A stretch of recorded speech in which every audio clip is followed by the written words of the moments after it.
All right. Well, looks like no intro today. We're just going, right? Hey, hey, didn't see you there. Hello, it's Come On Ref. How are you? Well, it's Wednesday morning. You never know what's going to happen on this show. Sometimes we can start off with, an echo. Sometimes we just start off right into the show, cold start, right? Well, welcome again. Like I said, it's Wednesday morning. It is time for another episode of Come On Ref. Looks like today I've got who do I have around the table? I got Natalie, Max, Nick, and Jared with me. Good morning, guys. How you doing? Good morning. Everybody have a good weekend. First part of your week go okay? Everybody doing okay? Yeah, I'd say so. It's good. Yeah. Nice. It was nice. Listen, guy, I took my daughter to school this morning and it started snowing really hard. And we joked on the way in. We were like, what if we pulled in the parking lot? And they just said, hey, go home. It's a snow day. Just stay home. She was like, all right, well, I'm going to pop in on your show then. And I was like, all right, that's fine. You can pop in on the show, but you have to know what you're talking about. And she goes, all right, well, what's the show about? I said, well, I mean, you got to know something about the Browns or the Buckeyes at least. And she goes, they're good and Michigan cheated. Oh, I was like, mic drop. We're done. That's the show. I mean, that's it. See you guys next week. Thanks for watching. That's it. I thought that was great, man. That was pretty funny. She's 8, by the way. She knows what's going on. Sports landscape is all hers, so it's whatever. With the weather this week getting really cold, it feels like the winter weather is finally here. So with the playoff games this weekend in the NFL, it's definitely going to be a big factor, the weather. Yeah, for sure. Some Saturday games, too. It's kind of fun. Real quick before we get into headlines, though, I do want to wish my wife, Lisa, I have a very happy birthday. Today is her birthday, January 10th. So happy birthday to my wife, Lisa. You can imagine what it's like for her having to put up with me. We've been married since 2009, so she's pretty much a saint for that. So happy birthday, Lisa. Hope you're having a good day. Watching my kids while I'm on a YouTube show. That's fun. But, let's just get into headlines because this is going downhill really quickly. Listen, you guys, maybe not such good news. Maybe a little bit of good news because it's a Blue Man headline kind of a day. Connor Bedard, unfortunately, is on the injured reserve now with a fractured jaw. Did you guys see this hit? Yeah, it was up high, and he was doing his thing, trying to get in the zone, trying to go. Wow.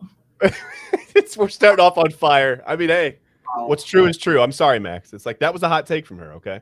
No, all right, it's fair. But Bedard, he was trying to dangle into the offensive zone, and the New Jersey defenders just collapsed on him, and one just absolutely pummeled him and hit him in the jaw, fractured it. I'm assuming his jaw's going to have to be wired shut to make it heal quicker, but I'll tell you what, my brother broke his jaw years ago, and it is not fun. It is not a good recovery. You have to blender all your food. It's disgusting. And this is just really terrible for Bedard. I mean, he was having a sensational rookie season. All the media hype over him and all the stuff on paper about him really showed on the ice. And he was having a sensational rookie season, got selected to the All-Star game.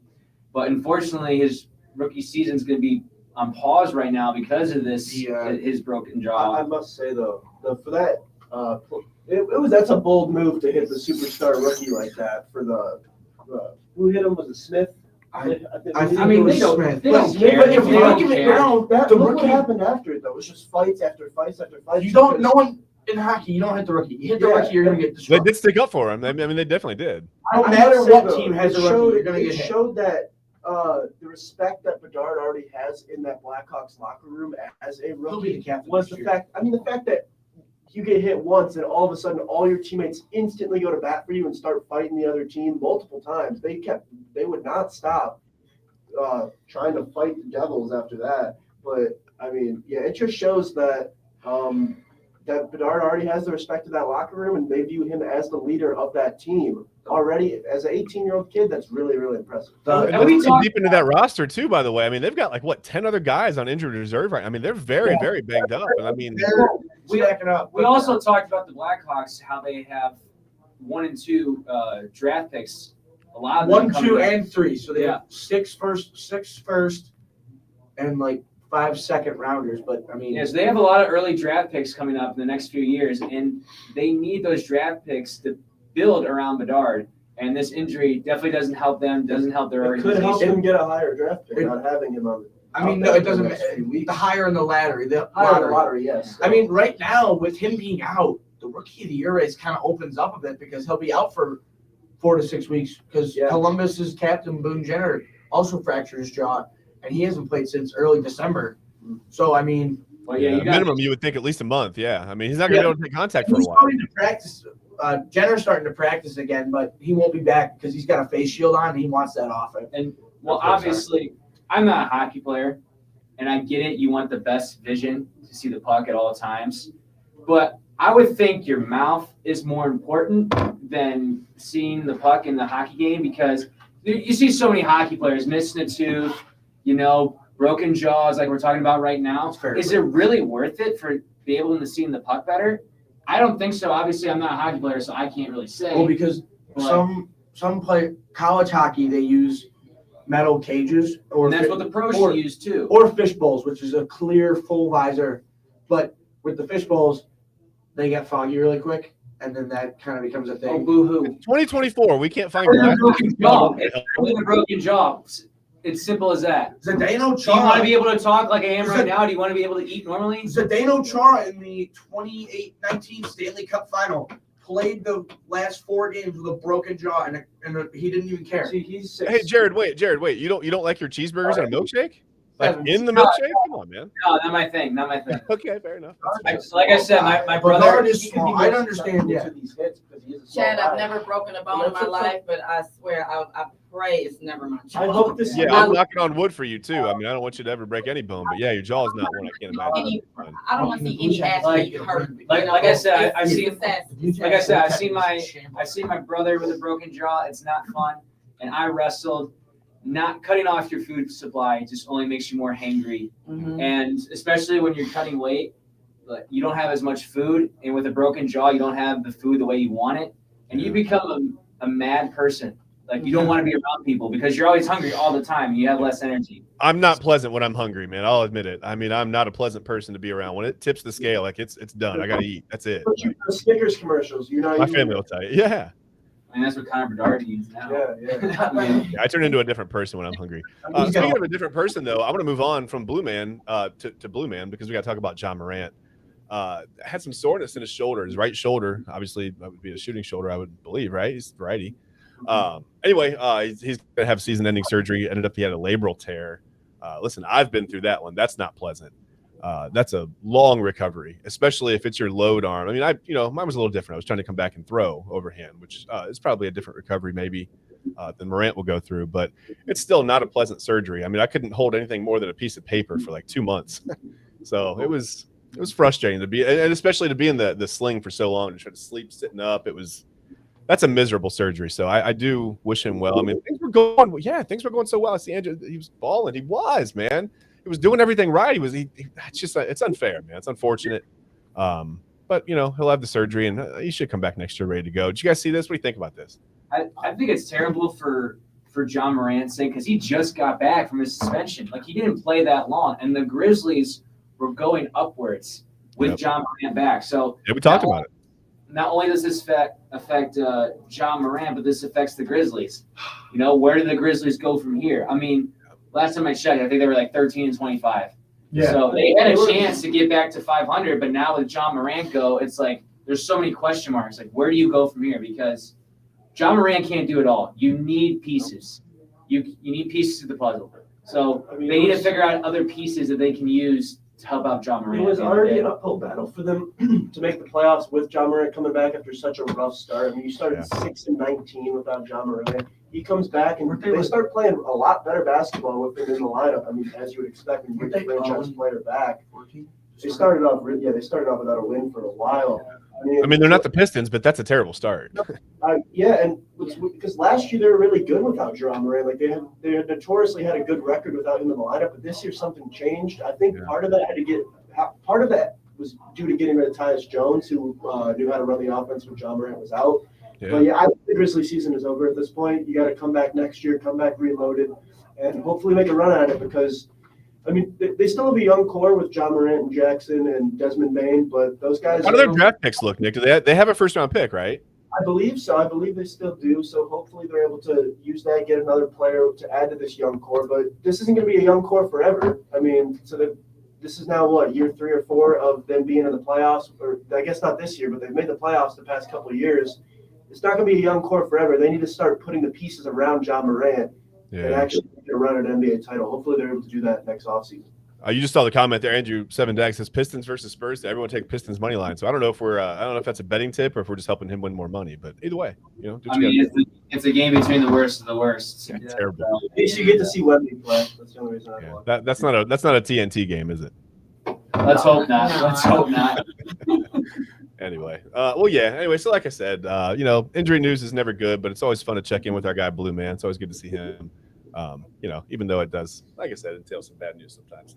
I want to move on. We got to talk about college football, right? It's over. Finally, it's over.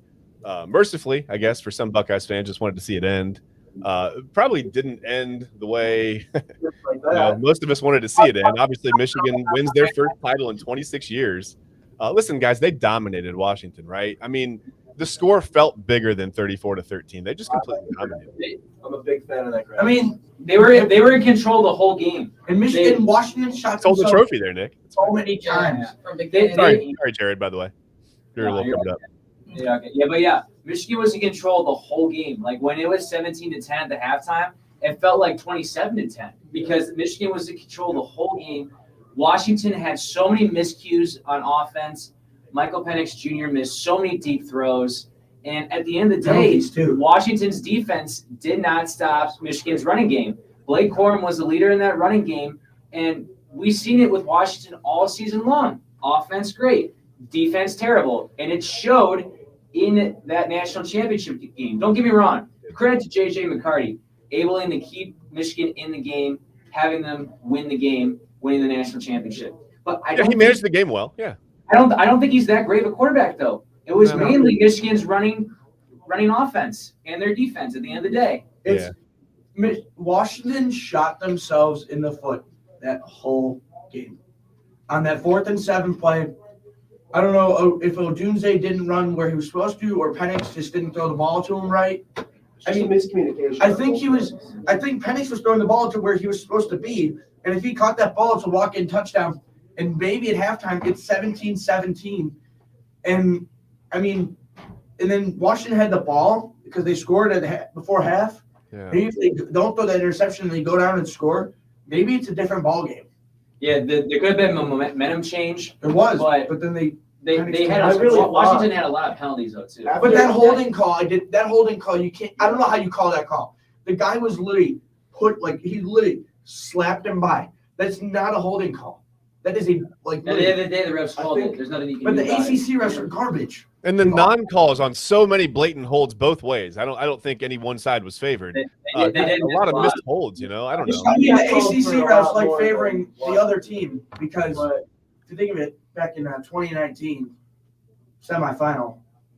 What is a football move? Yeah, the Ohio State. What is a football move? Apparently, it's a catch, 9 steps, a twist, a turn, a backflip, a somersault. A talk, and then a fumble.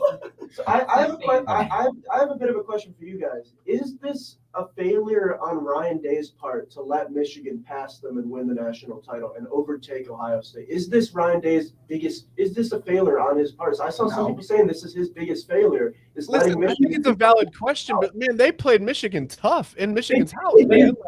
Like we said on the show when Ohio State lost to Michigan. At the end of the day, we had the question: should Ryan Day be fired or not?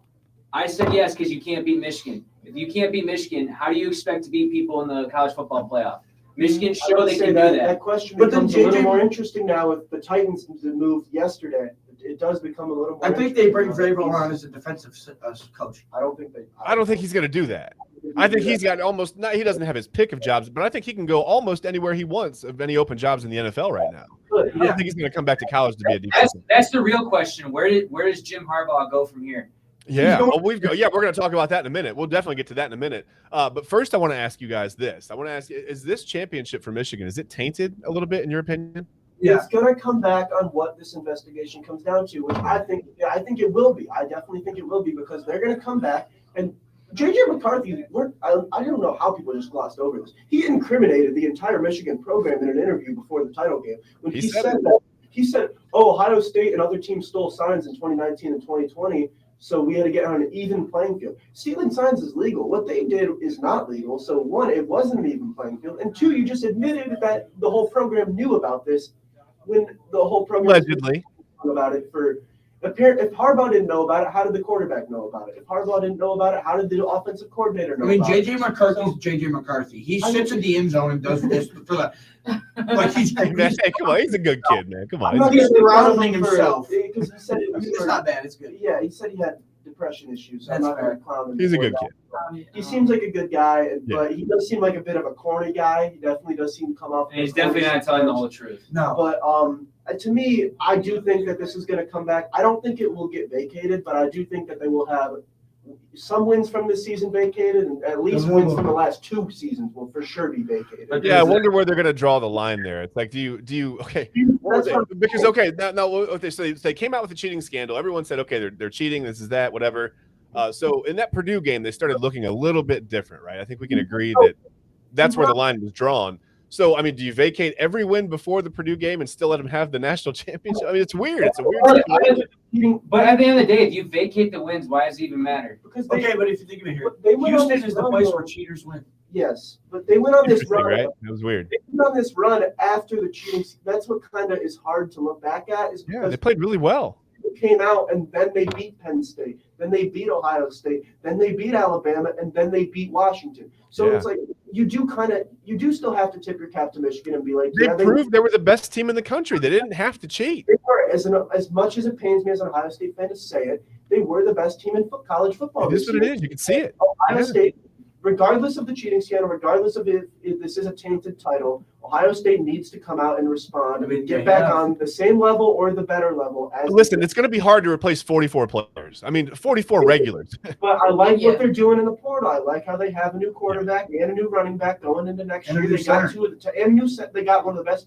I know they should move him to guard because he's can't one of the snap. He's only given up 1 sack in 3 years though. But he can't. I think that if he snapped that ball higher to Milrow, Alabama would Well, be yes, in the national, yes. would have been in the national But title. at the end of the day, I think Maybe. Big Ten teams are going to look at the cheating scandal a lot more in depth than the college football committee and fans as a whole. I feel like college football committee and fans as a whole are like, okay, toss it off to the side, let's move on. But then Big Ten schools and Big Ten fans are like, no, what are you doing? Like, So just we like still they- need to Just investigate like that, this. you said the committee's Just gonna like how toss the it on, Yankees just like and- they tossed on Florida State. It's just like how the Yankees and Dodgers are the more like the teams that still are so heartbroken over the Astros scandal because they were the teams most affected by it. Ohio State's gonna talk about this cheating scandal for years because whenever Michigan fans, Every like, Big Ten. it is kind of cool though as an Ohio State fan to just be like, whenever Michigan fans try to flex the title, oh, you cheated. Like at least we do have that pushback because they did cheat. I mean, It's proven that they we won the cheated. first college So football How playoff. much more investigating do you have to do? Well, I mean, think it was on pause until the season was over. Now that the season And is honestly, from here, it could take years. It could take years. fraud. And I am still curious to see though. that's the thing with investigations though. They take years. Mhm. Like I don't understand why it takes so long. And Get then they to didn't get win to the another point, 3 get to the thread of the needle. It's just like You know, get us off. USC. It's just like USC. Yeah. That took Didn't- years. Like you Yeah, can but then suspend the Pete Carroll coach for how was many like the games NFL was he like a suspended same for? year the sanctions. 2 You months can do after. that. Hold on, guys. Hold on, guys. You guys gotta go one at a time. You both are probably making great points, but I can't hear either one of you. Go ahead, man. Oh, I'm saying, didn't Pete Carroll go to the NFL like a month or two after Right they after it won came out, they yeah. won the national title? It wasn't after they won the national title. It was right after the cheating scandal came out and the Reggie Bush stuff. As soon as that happens, like, oh, I'm going to Seattle. So I'm curious if Jim Harbaugh will go to the NFL and try and escape these cheating scandals that might be incoming and the sanctions that might come with it. Yeah, Or yeah, if he yeah. will try and stay at Michigan and try and build off this national title and turn Michigan into a dynasty. I honestly I don't think that. He's I got hope some it good doesn't offensive happen. linemen. The thing I'm worried about is they showed it on SportsCenter, a pattern of teams who have won the national championship and have won a Super Bowl. Pete Carroll has won both, and he had to deal with the cheating scandal as well. So I think Jim Harbaugh is going to repeat that same path one time or another before he retires from coaching for good. Yeah. Well, that's where we are. It's the yearly drama with Jim Harbaugh, right? Will he stay or will he go? I mean, he's tied to every team known to man. I mean, Feinbaum still thinks he's leaving. Feinbaum said he was wrong. He said he's wrong about Michigan because he didn't believe in them, but he still thinks Harbaugh's in the NFL. Harbaugh said that in his interview with like Scott Van Pelt after he won, he said spring practice normally we start spring practice on Valentine's Day. We might push it back a month, but like he says that until allegations. And, he says that until everything comes out. Really? I would start So, does anybody know the timeline of this investigation now? I mean, now it's just like it's totally under the rug. I don't know. It's under the radar. I have no idea where they're at it right now. Yeah, I just don't know. Like, I know that they I don't know, the weekend of the Ohio State game, maybe I think Michigan got their official notice of allegations or whatever, and I don't know exactly what that means. As far as I think they know at least what the NCAA is looking into. That probably tells them at some point, what to go hide and what to go burn or whatever. But that's fine. I don't know. I just don't know. I don't know what the process is. But one thing I do want to say, this is important to me. Everyone, all the news outlets, everybody just kind of has forgotten about the alleged scandal. I want to say alleged, but everyone uses the word, and it's not just one word, but everybody uses the word adversity, I guess, when it comes to Michigan. And it bothers me because, well, if you really look at adversity, okay, so I tried to look into this, and it's like, I don't know. What do I want to say here? What adversity? Adversity is something that happens to you. I feel like adversity is like losing a teammate or losing a coach. Maybe a coach passes away, or your coach comes to you and says, "Hey guys, they're shutting down the program. This is our last shot to win a night." Like that's adversity, right? That's exactly Michigan through the season. That was karma more than adversity, right? It's exactly what Nick said. Michigan's creating their own adversity. Yeah. No one else thinks in the college football world that there's adversity for you. No one's feeling sorry for you for cheating. For Kirk and the whole ESPN crew, that's all they talk about. They're like, "Oh, this Michigan team has overcome so much adversity." They're playing the adversity. Yeah. I mean, I get it. It doesn't feel good to have everybody talking bad about you, and I do feel sorry for the kids as individuals, man. I don't think college kids should be going through that much stress, man. But especially it's like that's another thing. The team up north, because I don't say that word. That team up north is a good team. We know sometimes you're I just think if they didn't cheat, they would have still won. I mean, they did. They probably weren't. I agree. I don't know for sure, but they probably weren't cheating in this. Hopefully, they weren't cheating after getting caught already in the second half of the season. Obviously, they didn't learn their lesson, and they did. But they still won. So, I mean, we know it's the same thing with the Astros. They were a good team. They didn't have to do this to win. Right. We know how much talent they do have. So it's like, why? We couldn't see history repeat itself. After the Astros got caught, they made it to the World Series year in and year out. Michigan could do the same thing, make the college football playoff year in and year out. They made it the past 3 years. Yeah. Ohio State only got in. So did the Astros. Ryan Day needs to. This is what I would feel comfortable with Ryan Day doing at this point. You need to take accountability, first of all, and admit, hey, I need to do something. I need to change what I need to change and do better, because we have to get to that point. Because honestly, if we would have beat them, they would have been in the sauce. And we would have been, but. Yeah, this would have been a different story if they'd lost that game to Ohio State and not made the play. Yeah. But he definitely needs to take accountability and let us know that, because I don't see one word coming out his mouth saying, hey, this is, partially on me or something. Yeah, that stuff seems to happen under the radar with him. He doesn't come out and say anything really publicly, does he? I mean, they don't talk about injuries. They've made some changes on the coaching staff, or they're at least rumored to, they're going to make some changes on the coaching staff. The safety's He's coaches leaving. out. My brother said Yeah. That's Perry Eliano. Is that who that is? Or? Yeah. Okay. Yeah, and I know that it's rumored that he wants to bring in possibly Dan Mullen, to run the offense. I don't know where Hartline would go in that situation, or what would happen there if Hartline would become like the assistant head coach or the associate head coach. I don't know what they're doing there. I don't know.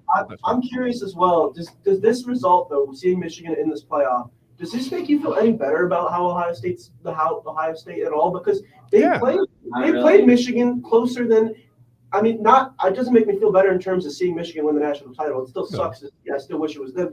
But Ohio State might have been I still think that Ohio State might have been a top 3 team in the country based off their result versus Michigan. They played Michigan a lot closer than Washington did.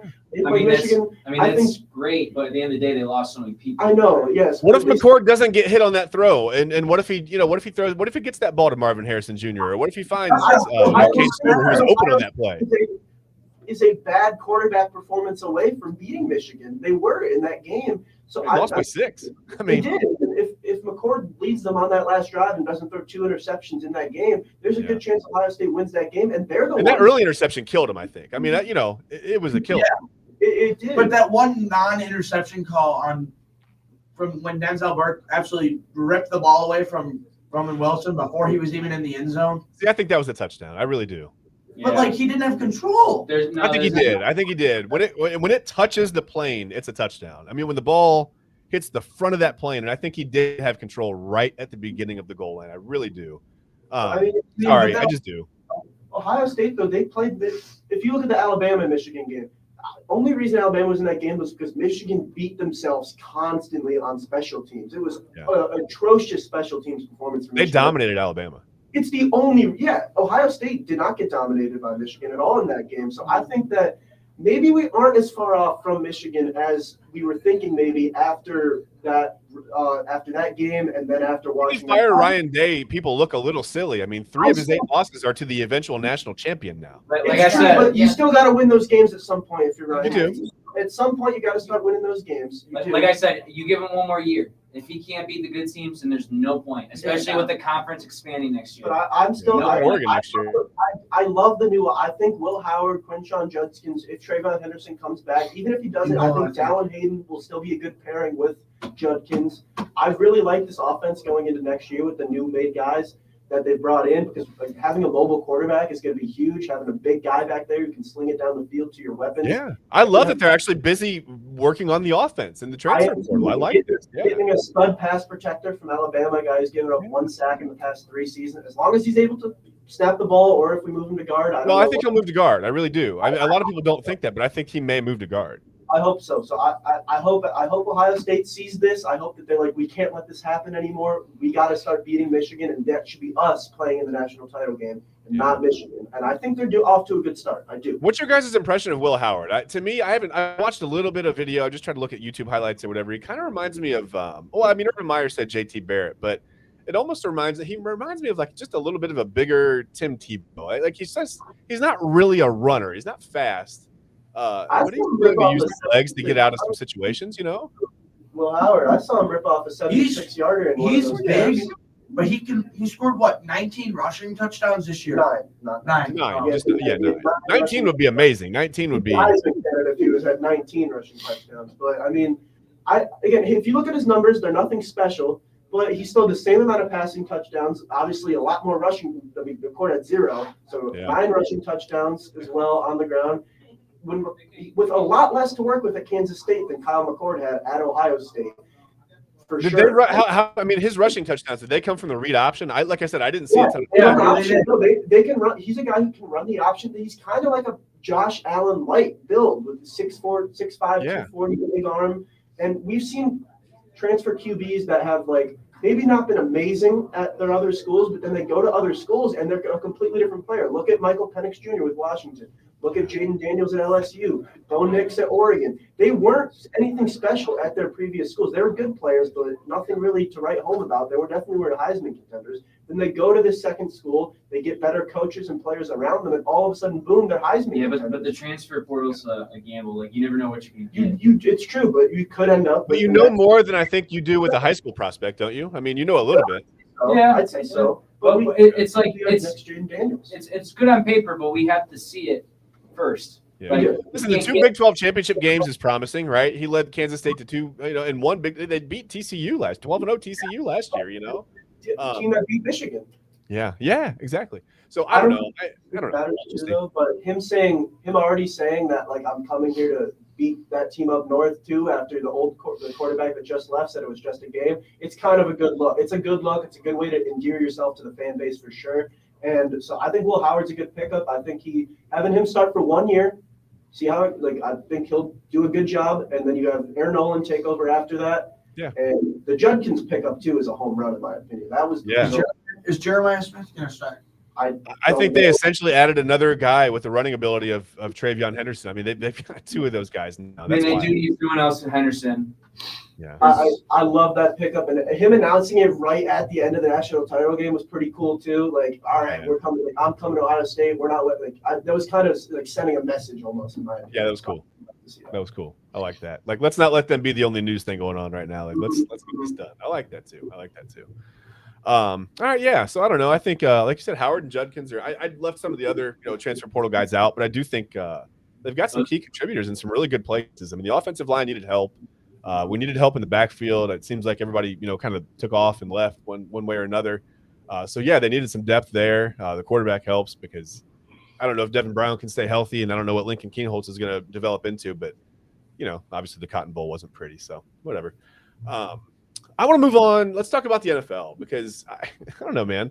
Like, it's weird. I was kind of looking at the 2024 playoff picture, and we're just going to take kind of a quick look at some of the games today. And it's funny because like the 2024 playoffs are kind of like it's like familiar faces, right? Like old friends going back to their former homes, whatever. It's all around the playoffs.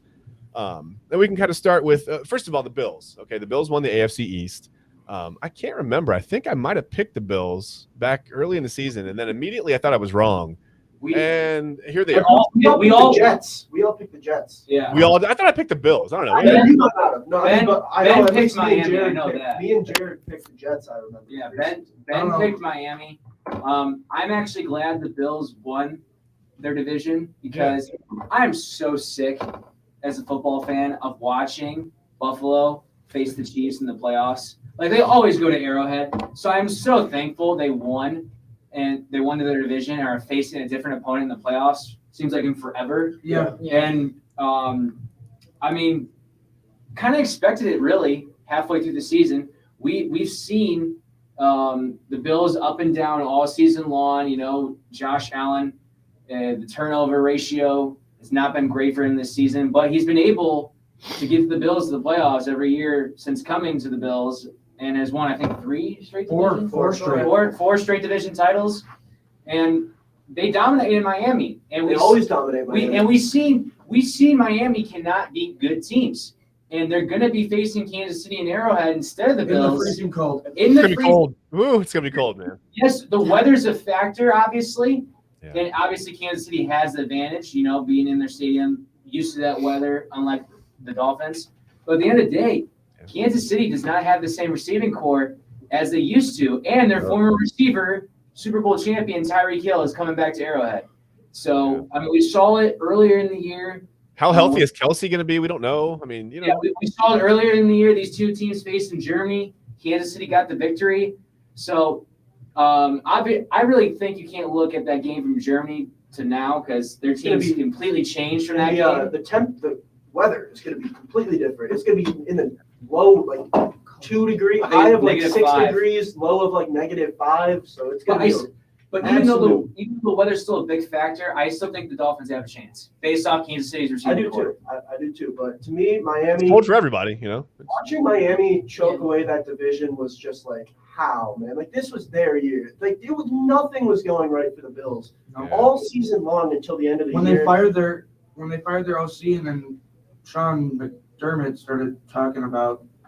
Don't go there. The Dolphins couldn't beat the 500 to save their lives this year, right? But to me, I think 6-6, and then they were 6-6, and then they fired their OC. I think Buffalo winning this division all comes down to the quarterback position. Josh Allen is a big game quarterback. Josh Allen is a guy who's going to go out there and win games for your team. He also might lose games for your team based on the turnovers, but he's a guy who's not afraid to go out there, make risky plays, and win the game for your team. And the way he scrambled for that huge first down on 3rd and long was huge.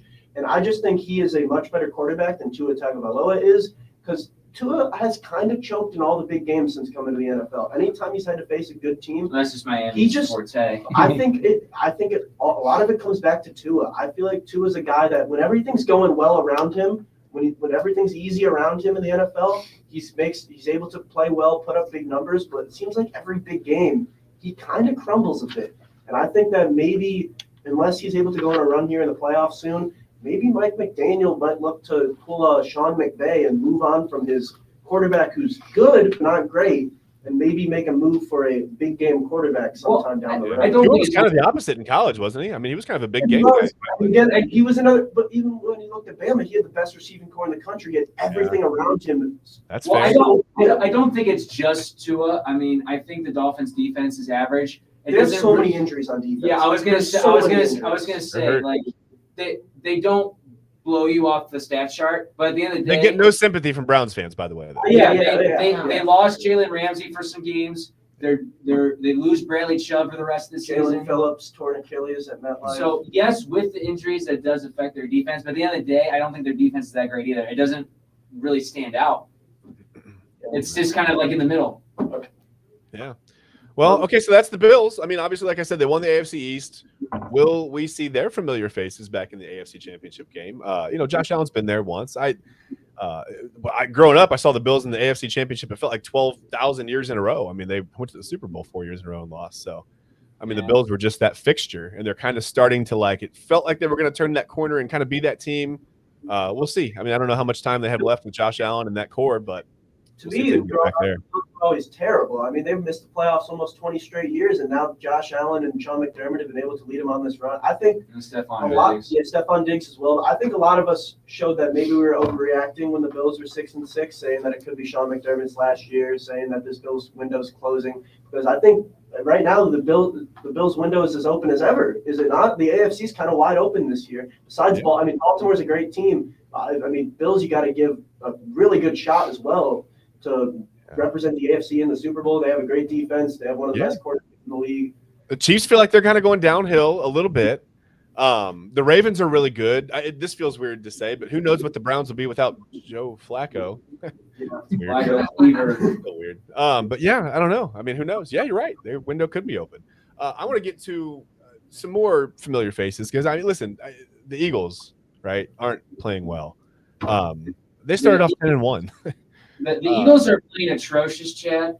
I'm thankful that they are playing atrocious as a Cowboys fan, and I really think that they're going to lose the Bucs in the first round. I mean, they're up. They're going to go. They're going to go see our old friend Baker Mayfield. So and they haven't been solid all around. I mean, Jalen Hurts is doing all the work. He can only do so much offensively. They don't have the running core started off great to start the season with DeAndre Swift. That's gone downhill since then.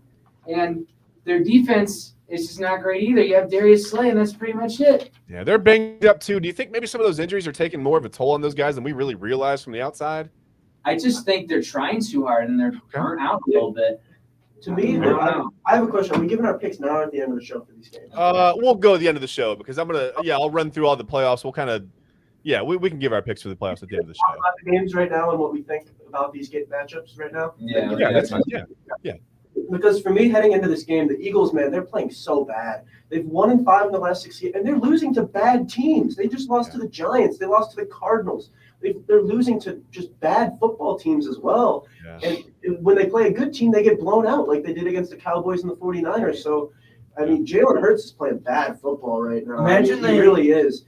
A.J. Brown's hurt. He's banged up. Devontae Smith is banged up. And defense is getting carved up by every team they play. And I don't think Devontae Smith has had that great of a season compared to last year. He did get over 1,000 yards. So to me, I don't think either of these teams are all that great, to be honest, because Tampa Bay Baker has not been playing well the last 2 weeks. And if I know anything about what Baker Mayfield, it's in a big game, he does not show up against good division. Baker does not show up against good defenses. He never has. And he scored 9 points against the Panthers. But the thing is, the Eagles aren't a good defense right now. But I think next year. Yeah, Aiden said defense is falling apart for the Eagles. Yeah. Late season collapse.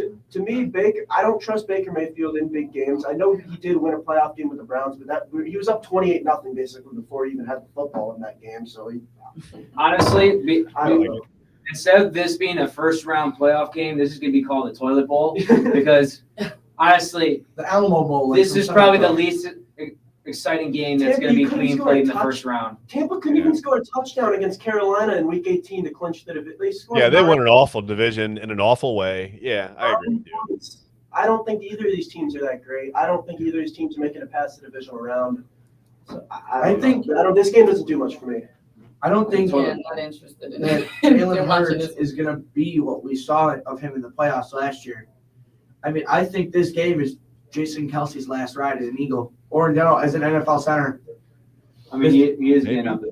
Because he was going to retire if they won the Super Bowl last year. Yeah, maybe. He was also contemplating it after they lost. Well, luckily he'll still be a podcast host because their show's funny. I like their show. I like this. I like their show too. Yeah. Not that we watch other shows. We don't do that here, but No. We only watch our show. we watch our show on repeat all day because it's fantastic.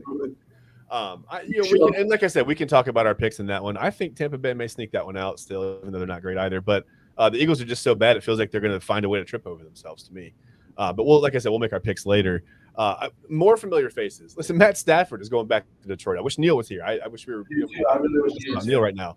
Yeah, Matt Stafford back in, like you said, back in the Motor City, man, for a playoff game. I think that's crazy.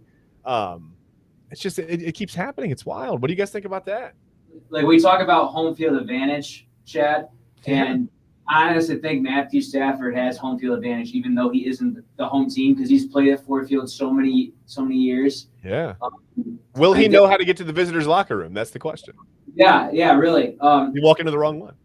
The Rams, they're kind of on the underrated radar because I really think Cooper Kupp and Puka Nacua have really shined for them this year. Tyron Williams as well. Yeah, Williams. So I really think Nacua is pushing Stroud for Rookie of the Year a little bit. And that's a little bit.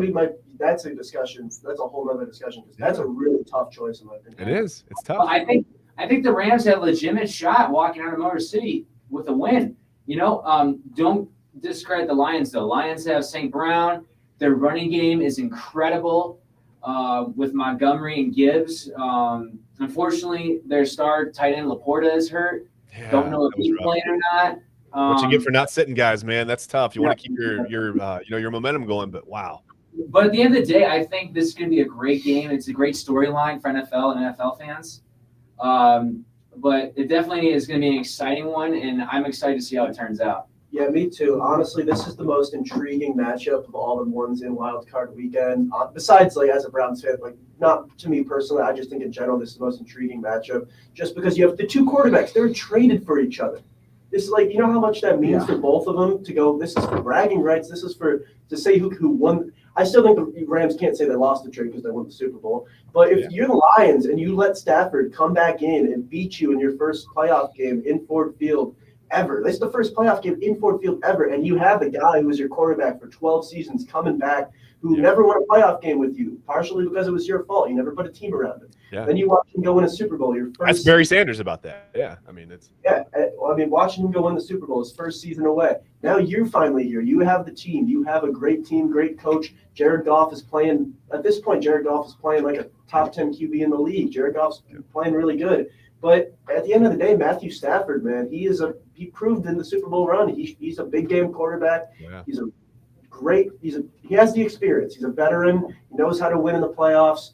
Jared Goff, he made the Super Bowl the one time, but historically, part of the reason the Rams moved off from him was because he couldn't win the big games. Yeah. And listen, Stafford's not going to have the yips. He's not going to be nervous in this game at all. He's going to be very comfortable.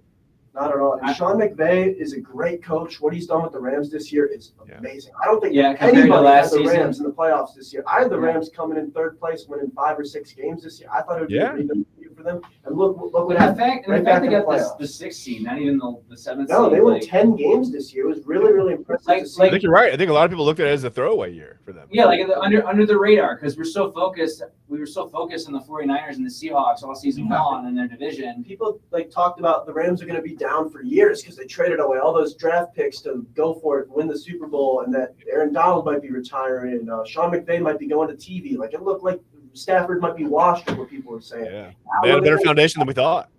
But they hit on draft picks in the 5th round 2 years in a row. Last year, you get Kyron Williams in the 5th round, one of the best running backs in football this year. They found Puka Nacua, 5th round this year, breaks all the rookie receiving records. It's great drafting. It's great coaching. The Rams are a really rolling organization. And that's why this one scares me a bit for Detroit, even though they've been the better team all season. Their offense has so many weapons. Yeah. No Laporta definitely scares me a lot too. So I think this could be a really good game. Yeah, let's go back to the AFC. This was wild. Okay, so on the last day of the season, at least the last weekend of the season, Jags fell to the Titans, right? Our old friend, if you're an Ohio State fan, Mike Vrabel. He still got fired. Didn't matter. That brought our old friend C.J. Stroud with the Texans as they were the AFC South champions. Okay. And then, unfortunately, that put, I don't know, I want to say old friend, but a familiar face that put the Steelers in the playoffs, right? That whole chain reaction. So let me ask you this. And this is another conversation that maybe we can have next week, or I don't know, we can have it sometime. Everybody says Kevin Stefanski, hands down, no matter what, he's the coach of the year. But what about DeMeco Ryans? I mean, he's in discussion, but he didn't have to deal with much adversity. He didn't have to deal with the loss of his star quarterback, star running back, his starting right tackle. You're right. Yeah, but he also took over a team that had the second pick in the draft for a reason. I mean, you're right though. There's no, and this is a tough one for me. To me, between those two. I also think Sean McVay deserves some. Okay. Yeah, and Dan Campbell. There's a lot of really good candidates this year for coach of the year. Honestly, there should be 2 winners, not one. Because last year Brian Daboll won after the Giants went 9-7-1. I think any of the top 4 this year would win last year. Maybe we split this up: AFC, NFC coach of the year from now on. Coach of the year as well. I don't know. Maybe it would be cool. Maybe if I know they don't do the voting for the playoffs, but like maybe the winner of this game, like that could have an impact on coach of the year because the playoffs are what matters the most. I know it's a regular season award, but this game's going to be great coaching matchup though for sure because you get the defensive mastermind with DeMeco Ryans, former player in his first year, and then you get the offensive guy in Stefanski. I think it's going to be a really good coaching matchup. What does he have ready for this? Grant Delpert's back for the Browns this weekend. Okay. So, what could that do for like his offensive attack? Is like he's got to put it into play. He didn't have to put that into play the first time they played. He's got to put it into play now. We talked about it on the show last week. Me and Nick expressed our concerns facing the Texans. This is not who we wanted to face in the first round for the Browns. That's dangerous, man. At the end of the day, you got to do what you got to do. You got to show that you're a playoff team, you're playoff material, and beat the good teams. And just because you're on the road, that doesn't really mean anything. We've seen in Flacco's career how good he is on the road in the playoffs. He's undefeated on the road. Yeah, I think, let's be honest. Healthy, the Browns are a better team than the Texans. I know the Texans won the division, the Browns go on the road, but all rosters, everybody was available. The Browns are the better team. The Browns swept the AFC South this year. Yeah. Statistically, the Browns have the better running game and the better defense. It all comes down really to quarterback play at this point. Which quarterback is going to show? Since Flacco has taken over, they've had one of the best passing games in the NFL. And let me ask you this too: the Browns are very, very good at getting pressure on quarterbacks. We know that. Can they get enough pressure on C.J. Stroud because he's actually been pretty good under pressure for a rookie? He's not. He hasn't had to deal with a guy like Myles Garrett all year. True. Well, at the end of the day, C.J. Stroud's got to find someone else than Nico Collins. He's they were out without Noah Brown last week. I'm not sure if he's returning or not. Tank Dell's been out for a while. Tank Dell is out for the year. Yeah. He's been Dalton Schultz. He's a good tight end. Was he in last week? He played. So if you take Nico Collins away, is that the key then? It could definitely because I think though that our secondary will do a good job covering these Texans receivers. They have all year. We have 3 of the top cornerbacks in the league. We have the best cornerback trio by far in the NFL. They did it earlier this year. If we do get Grant Delpit back but that wasn't with C.J. Stroud. Because they said they opened Delpit's practice window, it doesn't mean for sure that he's playing this week. So hopefully he's back and we're able to play. Because either way, even if he doesn't, if Ronnie Hickman or DeAnthony Bellis step in, I'm confident in those guys because they've played really, really well. Everyone's played really well, yeah. All the backup safeties have stepped up. So I think that the Browns definitely have C.J. Stroud. He didn't face this Browns defense obviously this year because he was out that game. This was one of the toughest defenses he's had to face all year. It's going to be tough for a rookie quarterback to go against Myles Garrett, Za'Darius, the quarterback trio that we have, JOK. So I still think that the Browns are the better team and should be favored going into this game. And the Texans, they were the team I wanted to play the least out of all the teams, but I still think the Browns are a slightly better team. It's not going to get that much easier. I think the boys made a great point here. The Texans wide should have a tough time against that secondary, which will get the defensive line more time to get to Stroud. I think he also made a great point when he said, "Happy birthday to my wife." And I appreciate that. Thank you. I also think, though, we saw Joe Flacco, Amari Cooper, and David Njoku carve up this secondary on Christmas. They can get Elijah Moore involved. look out. They carved him up completely. Why? I You don't have to think they're going to pay attention to Amari Cooper this time, right? You would have to. You would have I mean, to think that. after the last Like game he played, I would hope so. They should be aware that he's on the field, And maybe. That's going to be another thing for the Browns. They got to make sure everyone is healed up and ready to go. Amari Cooper sat out the last 2 games with that heel He's injury. resting. Elijah Moore was hurt. Yeah, so they got to make sure they're healthy and they're ready to go. And we talk about storylines in the NFL. We talked about earlier with Stafford going back to Detroit. If the Browns win this game, Flacco could go back to Baltimore. Yeah, and also this also is the 2 teams that obviously combined for that huge trade last offseason. You know, the Deshaun Watson trade. So I hope this doesn't happen. But if the Browns lose, I'm not looking forward to some of the discussions that will happen after the fact, because I know. Won't you be a little bit happy for C.J. Stroud though? Just a little bit.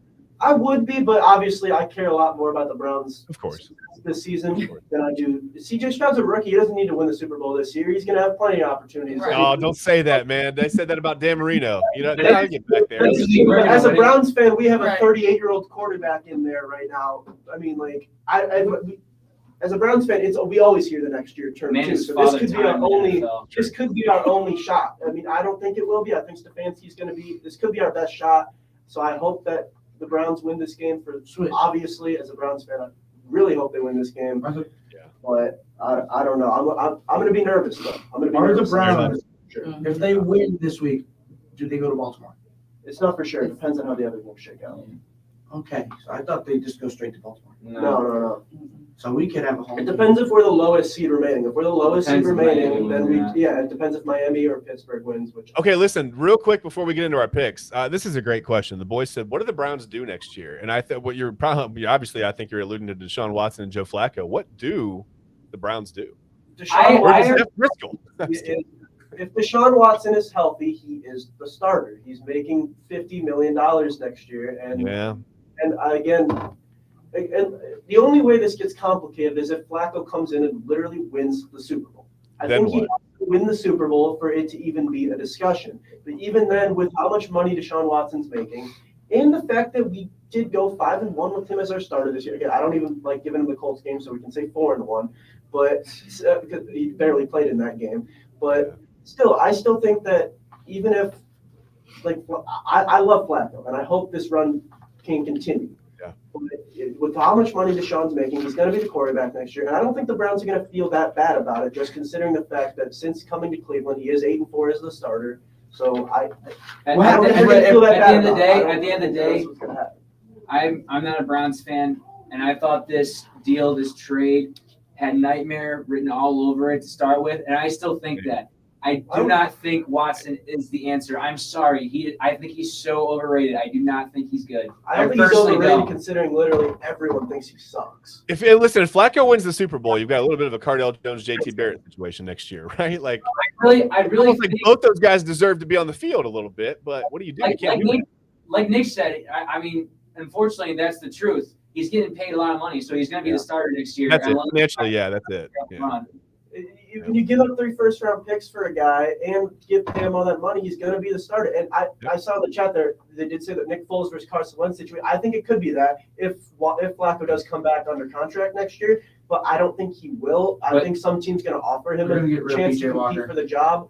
I think some team's going to offer Flacco a shot to compete for a starting job somewhere. So I don't think he'll be back next year. But I would love for him to be back. I would love for him to be back, at least as an insurance policy if Watson gets hurt again or underperforms again. So I hope he could be back next year. I just don't see it happening. And at the end of the day, if that does happen for the Browns, Kevin Stefanski is going to have to manage that better than Doug Peterson did for the Eagles because he did not manage that situation well at all. It's a tough situation. It is tough, but you gotta learn and get help from others to manage that situation the right way, not the way Doug Peterson did it with the Eagles. Yeah, that didn't go well. No, definitely. No, I think Flacco should. I know it's probably not the best business deal, but I think he should stay because Deshaun is so fragile. He needs some milk, y'all, and y'all know that. So at the end of the day, hopefully they can come up with something. Cause I would not want to see him go to Baltimore. I know, but he wouldn't go to Baltimore because he wouldn't start there either. Okay, well, he would go somewhere else. He would go somewhere. Okay, so I just don't want to see him leave at all. To be Carolina. honest, he would definitely be what we need if Deshaun did get hurt again. And like I said, he's so fragile nowadays. New England seems like a place for Joe Flacco. I think Yeah. they draft a guy, Yeah. but could be. Maybe. But, a stopgap, maybe. I don't know. Yeah, Oakland. Oakland? Yeah. I mean, Oakland, yeah, the boys, the Raiders, yeah. I mean, hey. I mean, even the Titans, like Tannehill's not the same.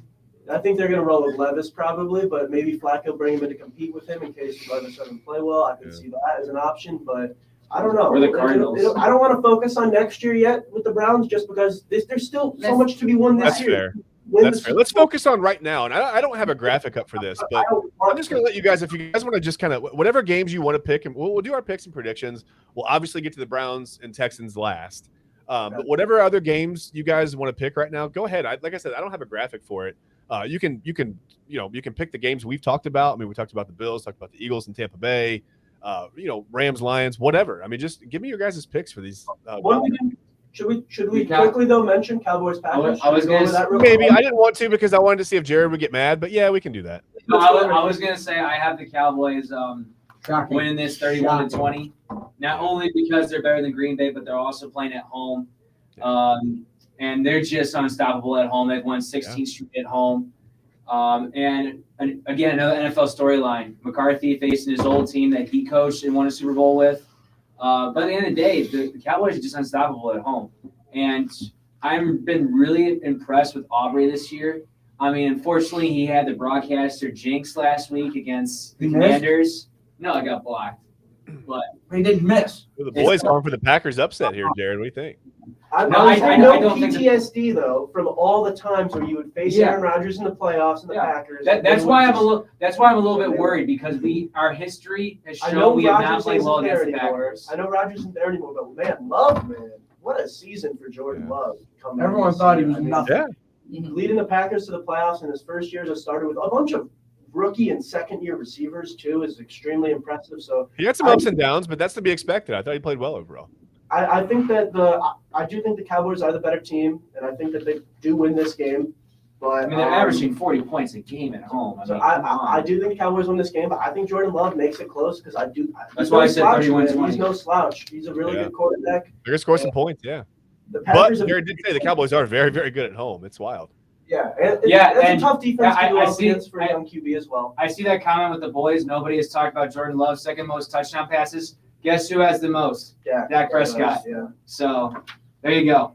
There you go. There you go, the boys. Thanks for wishing my wife a happy birthday. No, I I have the Packers because the Cowboys aren't going to get a call. They won in the final waning moments. oh, my. Cowboys are going to be the Are ones you not sure? getting a call. Actually, with the bad call. Jerry's Jerry's going to pay the reps. I'm kidding. Is that hot take, Max? We know there's going to be a bad call in the NFL playoffs. We know that. But I think the Cowboys are going to get it when they need it most. Like their backs are against the wall. Are you saying Des catch type stuff? Is that what you think? Ooh, that was a big one. No catch. I'm saying like they had like they're up by like 3 like with 2 minutes left. Three or three? Just make a score, Max. Just I get a score. think the Packers win 35 or no, not 35. 38 to 35. You're tripping. Okay. A lot So of they're points. either going to lose by 3 or 3 is what you're saying. Yes. Got it. Okay. Natalie, what do you think? Packers, Cowboys. Do you care? I don't care. I'm just kidding. I'm sorry, guys. Hey, I'm just kidding. The Cowboys are good at home. Like Jared said, they 16 average straight. 16. I mean, you can't deny greatness. they haven't and lost that's at great. home the last That's- 2 so, seasons. Yeah. Since Since last year, yeah. I mean, if like the boys said, it's going to be a Packers upset. I don't know. It's been a lot of like stuff that's been happening in the NFL this year, but I don't think this is one of those games. I think the Cowboys are going to win. I would say, I'm going to give them 28-14 at this point. Okay. All right. Do you guys want to do – what do you want to do next? Want to do Rams, Lions? Dolphins, Steelers, maybe because we didn't really get. Yeah, do that. Let's stay in the division. That's fine because we're running out. Actually, you know what? Yeah, time is flying on us. Let's do Dolphins, Steelers, and then we'll just get to Browns, Texans. I mean, we're not going to have time to get to every game. Dolphins, Chiefs. Dolphins, Chiefs. I'm sorry. Dolphins, Chiefs. I'm sorry. Steelers as well. Maybe we should do both of those. Yeah, my fault. I'm sorry. I think I had that graphic, but I didn't put it in because I didn't think we'd have time. So I think the Dolphins and Chiefs. I think the weather's gonna be a big factor. I think it's really gonna affect the ball traveling in the air. You know. it's gonna be cold. I think this is a low-scoring game. I think I hope I'm right with this. I'm probably not going to be, but I'm going to give the benefit of the doubt to the Dolphins. 21-14 victory for them. over Reverse the score Chiefs. from the game in Germany. Yeah. So I think that's my prediction right now. Do I think it's going to happen? No, but I hope I'm wrong. I'm gonna go with the Chiefs just because Patrick Mahomes, he's never lost in the wild card or divisional round in his whole career, and Dolphins have proven they don't really play well in the cold or in big games. And I don't know. I think it hasn't been working for the Chiefs offensively, but I think Patrick Mahomes is going to find a way to make it work. I think Travis Kelce's going to show up in this game because he's Travis Kelce, and I think in the big games he always has shown up. So I'm going to go with the Chiefs in this one, 24-14. Do the Dolphins even have running backs on their roster? They have Mostert. They have Mostert's out. Mostert's They been have there. Chain. They have A-Chain right now. He's their guy. I mean, he's Mostert out. good. There you go. Shout out to Youngstown State alumni as the DB coach. What's the name on that? The boys. I can't think of who that coach is in KC. Honestly, we're interacting with our viewers. This is good. Max, give us your pick in the meantime. I got 21-20 Dolphins. Chiefs Okay. go for two when they try and on their first touchdown, but they can't complete. Okay, down DLS. Okay, thanks, the boys. They're gonna go. Someone's gonna go for two. Some twist at Yeah. the end of the game. Someone's gonna You go always for gotta two. put Not some at the end of the BS game. into it They're gonna at go the for it like when they score for their I first or second remember we were doing touchdown. our NBA. They're gonna try and make sure that the Dolphins can't get it. Like Okay, that's fine. So the Dolphins win by 1 or 1. Natalie, what do you think? And actually was with Max on the 20-21. Okay. Dolphins actually, yeah. It's not, if they don't win, it's not going to be easy for Pat Mahomes this time. Okay. I'm kind of tired of seeing them, but Everyone. Pat I Mahomes. think they're going to win, though. I think Andy Reid figures something out. I think they win at 31-24. I don't know. It's going to feel easier than it looks. It looks like it's going to be a one-score game, but it's going to feel bigger than that. I don't know. Yeah. We'll see. That's what I We're gonna think. do, Bill Steelers. Let's just get out of it. Let's do Browns Texans because I can't believe time flies like this. But let's just do Browns Texans. Go ahead. I have the Browns win this 28-21 right now. I'm not confident in that pick, but Okay. I'm gonna make it because I'm from Cleveland, even though I'm not a Browns fan. Because like we said earlier in the show, it depends on the quarterback play, who shines more at the end of the day. But that's what I got right now, 28-21. I'm Okay. going to go, obviously, with the Cleveland Browns as well. I think that they win this game 30-23. I think Flacco has a good game. I think CJ Stroud does his thing a little, but I think our defense gets to him just enough where we're able to hold out for the victory. All right. Max? Browns 35, Texans 21. Okay. They'll pull away a little bit. Okay. Yeah. Natalie, what do you think? I would say Browns 28, Texans 19. That score is fine. Okay. I think this game is going to be pretty close. You guys, I really think – I don't think – I see the boys comment. I don't think that Stroud is going to fold in the playoffs. Listen, he's going to be under pressure. He's been really good under pressure. Something just – as a Browns fan, something makes me feel scared that this game is going to come down to a field goal. Without Hopkins in there, I don't know. I mean, we'll see. I think the Browns are going to win. I think it's going to be a close game. I think I think it's going to be a little higher scoring. I think 38-34, somewhere around there. Chad, I have something to make you feel better with the kicker situation. Though. Riley Patterson, last year in the wild card round for the Jaguars, made the game-winning field goal as time expired. So And he's 19% from Where was that game? in Jacksonville. So this Okay, game's so- in a dome, but this game's in a dome in Houston. So the kicking That's condition- fair. Okay, that's fair. I was just thinking weather, and yeah, you're right. It's in Houston, Energy State. Yeah, you're right. Is Hopkins- Yeah, Hopkins is officially out. I think I did see that this morning that he's not going to play this Saturday. So. So hopefully that makes you feel a little bit better about Patterson heading into this game because he did. I make do it- feel better. Thank you. I feel better. I got to get out of here. I got to get my son to school, and I got to go wrap my wife's birthday gifts. So listen, I have them. I just have to wrap them, right? So for my friends, Natalie, Max, Nick, and Jared, I'm your host, Chad. Listen, thank you guys so much for watching. We appreciate you every week. Even if you can't make it every week, we appreciate you when you can watch it. It doesn't matter if you watch it on demand later. On demand. I'm acting like we're on Max or something, but whatever. Max, you like that shout out, by the way? Name drop. Like that? Again, guys, thanks for watching. We'll see you next week, and go Browns. Go Cowboys. Browns. Go Cowboys. Cowboys in there? What was that? Go Browns.